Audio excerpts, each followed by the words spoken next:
बहुत सारे लोगों को स्नेह मिलन समारोह में स्पीच देने की जरूरत पड़ती है। समाज में, गांव में या किसी अन्य जगह पर जब स्नेह मिलन का कार्यक्रम आयोजित किया जाता है, उस वक्त लोगों को स्पीच देने की आवश्यकता होती है। आज के इस वीडियो में हम आपको 4 टिप्स देंगे कि जिन्हें फॉलो करके आप स्नेह मिलन समारोह में शानदार स्पीच दे सकते हैं। चलिए आगे बढ़ते हैं और हम इन टिप्स की शुरुआत करते हैं। हमारी जो सबसे पहले टिप आप लोगों के लिए है वो यह है कि आप अपनी स्पीच की शुरुआत स्पेशल शब्दों के साथ कीजिए। अब इसका जो है वो मतलब भी समझते हैं। आपको जो है वो नॉर्मली जो संबोधन करना होता है उससे आप कीजिए, लेकिन यहां पर जो है वो आप स्पेशल शब्द मतलब कि आपके धर्म से, आपकी कास्ट से जुड़ा हुआ कोई एक धार्मिक शब्द हो उसका उपयोग कीजिए। उदाहरण के तौर पर अगर आप जैन धर्म से है तो आप अपने संबोधन में जय जिनेंद्र लोगों को कह सकते हैं। अगर आप हिंदू धर्म से है तो उदाहरण के तौर पर आप जय श्री कृष्ण ऐसा कह सकते हैं। उसी प्रकार से जिस धर्म से या फिर आप जिस कास्ट से बिलोंग करते हैं उससे जुड़ा हुआ कोई एक शब्द यहां पर यूज कर सकते हैं, वो टर्म यहां पर बोल सकते हैं। ये हमारी पहली टिप है। दूसरी टिप, आप लोगों को स्नेह मिलन शब्द का अर्थ समझाइए। बहुत सारे लोगों को स्नेह मिलन शब्द का अर्थ क्या होता है यह नहीं पता होता है, तो आप यहां पर कह सकते हैं कि स्नेह मिलन मतलब क्या। स्नेह मिलन मतलब कि लोगों का एक दूसरे के प्रति जो प्रेम होता है, प्यार होता है, उसका मिलन होना। लोग एक दूसरे से मिलते हैं और प्यार का आदान प्रदान करते हैं, उसे स्नेह मिलन कहा जाता है। ऐसे आप जो है वो उसका अर्थ भी बता सकते हैं। यह जो है वो आपकी स्पीच में दूसरी बात आपको शामिल करनी चाहिए, ये बहुत ही स्पेशल लगेगी।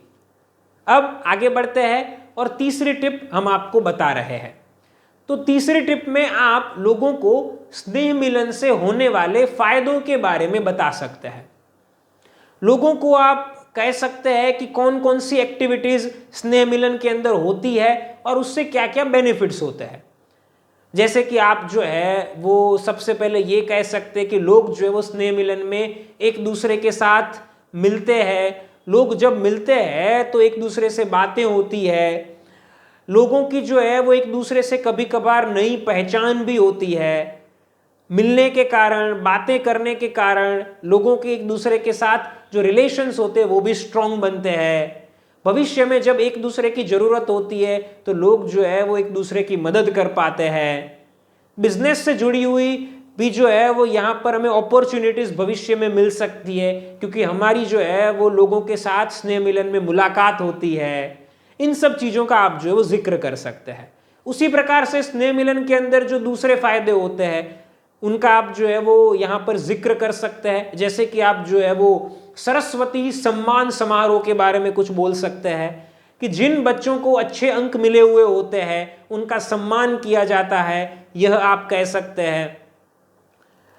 बच्चे जो होते हैं उनको इनाम मिलते हैं, सर्टिफिकेट मिलते हैं, ट्रॉफी या मेडल मिलते हैं, इसको आप बता सकते हैं। इससे क्या फायदा होता है यह कह सकते हैं। आप कह सकते हैं कि इससे जो है वो बच्चों को आने वाले भविष्य में और मेहनत करने की जो एक जिज्ञासा होती है वो प्राप्त हो पाती है, उन्हें जो मोटिवेशन मिल पाता है, इस चीज के बारे में आप जो कह सकते हैं। साथ में उन्होंने जो मेहनत की हुई होती है उसके सामने जो है वो उनको ये एक सम्मान मिला है, उसकी जो है वो उनको अनुभूति हो पाती है। ये सब चीजों के बारे में आप कह सकते हैं। स्नेह मिलन से होने वाले फायदों में आप जो है वो अगर कल्चरल प्रोग्राम्स के बारे में कुछ कहना चाहे तो यह भी कह सकते हैं। आजकल जो सांस्कृतिक कार्यक्रमों का भी आयोजन किया जाता है, वैसे काफी समय से जो है वो ये सिस्टम चली आ रही है कि स्नेह मिलन में जो है वो बच्चे, यंगस्टर्स ये सब जो परफॉर्म करते हैं। जैसे कि बच्चे जो है वो डांस परफॉर्मेंसेस अपने देते हैं, जो यंगस्टर्स होते हैं वे भी जो है वो सिंगिंग परफॉर्मेंसेस जैसे जो है वो अपने परफॉर्मेंसेस देते हैं। बच्चे और यंगस्टर्स जो है वो ड्रामा के अंदर पार्टिसिपेट करते हैं। इन चीज़ों को आप बोल सकते हैं। साथ में आप ये कह सकते हैं कि इससे क्या फ़ायदा होता है।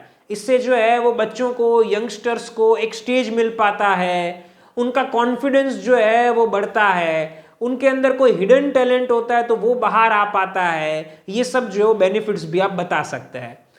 सिमिलरली एक और चीज का भी आप जिक्र करना चाहे तो कर सकते। कोई स्पेशल इवेंट जो है वो अगर स्नेह मिलन में रखी जाती हो तो उसका भी जो है वो आप यहाँ पर कुछ इम्पोर्टेंट जो है वो पॉइंट प्रेजेंट कर सकते हैं। जैसे कि आप जो कह सकते हैं कि स्पेशल इवेंट में जो है वो कभी कभार कॉमेडियन को जो वो इनवाइट किया जाता है, या फिर कभी कभार जो आर्टिस्ट्स को जो है वो आमंत्रित किए जाते हैं जैसे कि सिंगर्स हुए। उसी प्रकार से जो वो कभी कभार कुछ स्पीकर्स को बुलाए जाते हैं कि जो उनका जिस विषय पर स्पेशलाइजेशन होता है उसके ऊपर जो लेक्चर देते हैं। ये आप बोल सकते हैं। आप जो है वो इनसे होने वाले फायदों के बारे में भी बता सकते हैं। आप कह सकते हैं कि कॉमेडियन के आने के कारण जो है वो लोगों का मनोरंजन हो पाता है। आर्टिस्ट जो होते हैं, सिंगर्स जो होते हैं, वे आते हैं तो लोगों को जो एंटरटेन करते हैं। जो स्पीकर्स आते हैं उनसे जो है वो समाज के जो लोग हैं उनको कुछ नया जानने को मिलता है, कुछ सीखने को मिलता है, और लाइफ में जो है वो आगे बढ़ने में जो है वो मदद मिलती है। ये सब चीज़ें भी आप जो वो शामिल कर सकते हैं। ये जो है वो तीसरा पॉइंट है कि जिसमें आप स्नेह मिलन के फायदों के बारे में बताएंगे। हमने कुछ आपको उदाहरण दिए, आपको इसमें कोई भी चीज़ ऐड करनी हो तो आप उन्हें ऐड कर सकते हैं। अब इस वीडियो का चौथा और आखिरी पॉइंट कि जिसमें आप स्नेह मिलन के अंदर आपका कोई स्पेशल ऑब्जर्वेशन हो उसे आप लोगों के साथ शेयर कर सकते हैं। ऑब्जर्वेशन मतलब निरीक्षण। तो यहां पर जो है वो आप उदाहरण के तौर पर कह सकते हैं। पहले तो कहना चाहेंगे उदाहरण देने से पहले कि ये जो ऑब्जर्वेशन है वो पॉजिटिव भी हो सकता है और नेगेटिव भी हो सकता है, कोई भी हो सकता है। तो जैसे कि आप बोल सकते हैं कि स्नेह मिलन आज के समय में जब होता है तो जो स्टूडेंट्स होते हैं, यंगस्टर्स होते हैं, उनकी जो अटेंडेंस है वो कम देखने को मिलती है। बहुत सारे बच्चे जो है वो पढ़ने के लिए बाहर जो है वो गए हुए हैं।